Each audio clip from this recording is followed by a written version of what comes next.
Hi there, my name is Ron Rogers, and this presentation is titled Cessna Wallace Flight Test Tales. I'm sorry, was a dead stick landing on I-135 north of Wichita in the test cards? This occurred back in January of 1980, and I was brand new to Cessna Flight Test, and Craig Davis was telling this story. Now, this happened to Craig a long time ago, 43 years ago, and at the time he was a young pilot, 24 years old, had under 1,000 hours of flight time, and here he is in the right seat doing flight test work on a Cessna Citation. Now, the funny thing is, Craig's sitting there telling this tale, and he's keeping track of the test cards and taking down data and stuff like that, and all of a sudden, he hears the door seal go out, and the aircraft depressurizes. And he says to Rick, the pilot, he says, "We've lost pressurization." Well, Rick says, "We've lost a hell of a lot more than that." Now, Wichita is the air capital, and you've got Cessna, Boeing, Beech, Learjet. I mean, you've got a lot of people there. So the paper in the town, they're fairly friendly to, aviation activities. So the write-up in the paper actually was pretty good. Now, they did one heck of a job landing this aircraft on the interstate. There had been a little bit over a foot of snow, and this was one of the few places where you could safely put it down, in spite of having a few vehicles on the road. And of course, that's always a consideration.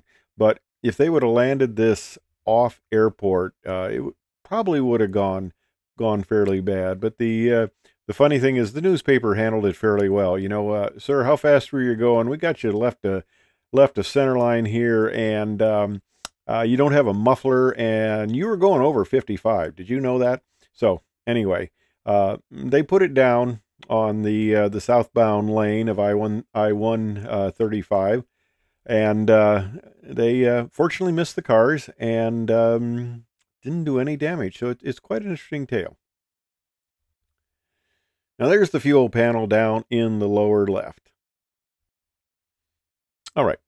So here you have the fuel system. Fairly straightforward. Left tank, left engine, right tank, right engine. Cross feed is necessary for fuel balance. Pretty straightforward. Now, this test mission was to determine minimum in-flight usable fuel.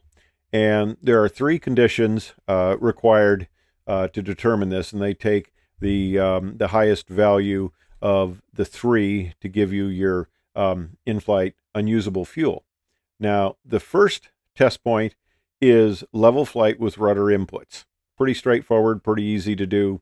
You want to try to unport it, basically the intake, and you do that by putting some rudder inputs in. So that's giving you, the most accurate value. The second point is a descent, and you're descending at 15 degrees nose down. This was accomplished on test flight number 2. Now, for these test flights, you take off with essentially minimum fuel. I mean, you have legal reserves, but you don't want to drive all day till you run out of fuel. You want to have a fairly low amount in the tank so you can get to the test point pretty quickly. So what you do is you take off with 900 on the left and 300 on the right, because you have a 600-pound imbalance. Now, the third test point is the climb attitude, 15 degrees pitch up. And this was the point that started to cause a few problems. Well, this test point seems fairly straightforward, but it's got a few gotchas. You are doing the test conditions between 10,000 feet and 17.5. You got to stay out of Class A airspace. So you've got a narrow band. This is a jet aircraft. It climbs fairly nicely, and you're doing a 15-degree pitch attitude during the climb. So you set this thing up, you start the climb. Well, the engine doesn't flame out. Okay, we got to go back down, start over again. So you pull the power back down, but you don't want it to flame out in the descent. So you transfer just a little bit of fuel, you start the test point again, you climb on up. The engine doesn't flame out this time. And part of the contributing factor to this could have been the fact that the cross-feed pump was a little more capable than they had kind of imagined. It transferred fuel at a faster rate than they had anticipated. So they were pulling more fuel out of the left side than they kind of had planned on. And So they do the third point, don't get it. The fourth point, don't get it. Well, they're concentrating on getting this thing right, and the gauges, the fuel gauges, are not very accurate in 15 degrees nose up and nose down pitch attitude. So they're not getting a very accurate reading here, but they're trying to get the test point. And on the seventh iteration, and this was kind of part of the problem, they let this go too long. They're focusing on getting the data.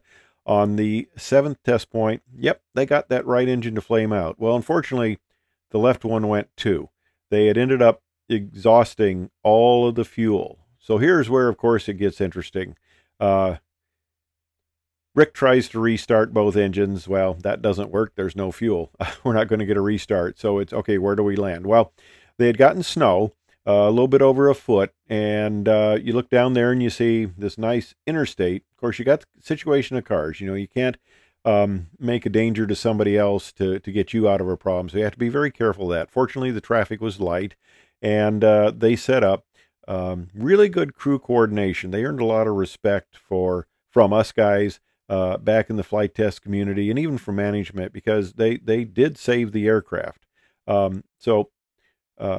Craig's on the guard calling Mayday, Mayday.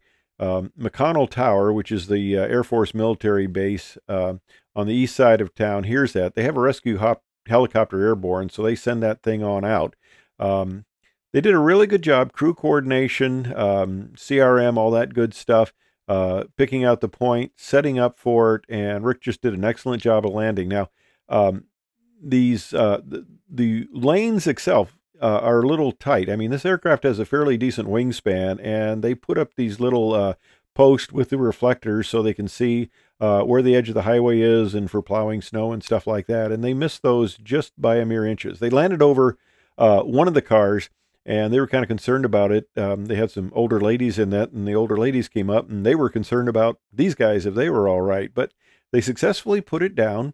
Didn't hurt a thing, didn't hurt the airplane, didn't hurt anybody on the ground. And, of course, the police came out fairly quickly. Well, okay, they're on the interstate. Well, they get clearance to be able to take off, but they need fuel. Well, Cessna has a fuel truck, but it's really only operated on the airport, so it doesn't have license plates. So what they quick do is they pull some license plates off another truck, put it on this fuel truck, drive it up there, fuel it up. Fortunately, as you can imagine, there's a lot of police, all sorts of jurisdictions around, and thank goodness nobody decided to run the plates to see if that actually belonged to the fuel truck. So they fueled it up. And Craig said one of the interesting things was taking off and climbing out over an overpass on the interstate. And they, of course, brought the aircraft back, and they lived to fly another day. So it was a very interesting story that I thought my people who follow my channel might enjoy. And Craig was very gracious in allowing me to tell his story, because, you know, a story like this, it's kind of eating a little bit of humble pie, you know, but he figured 43 years later, he's kind of over it. But it's an interesting story, and I hope you enjoyed it. Thanks for listening.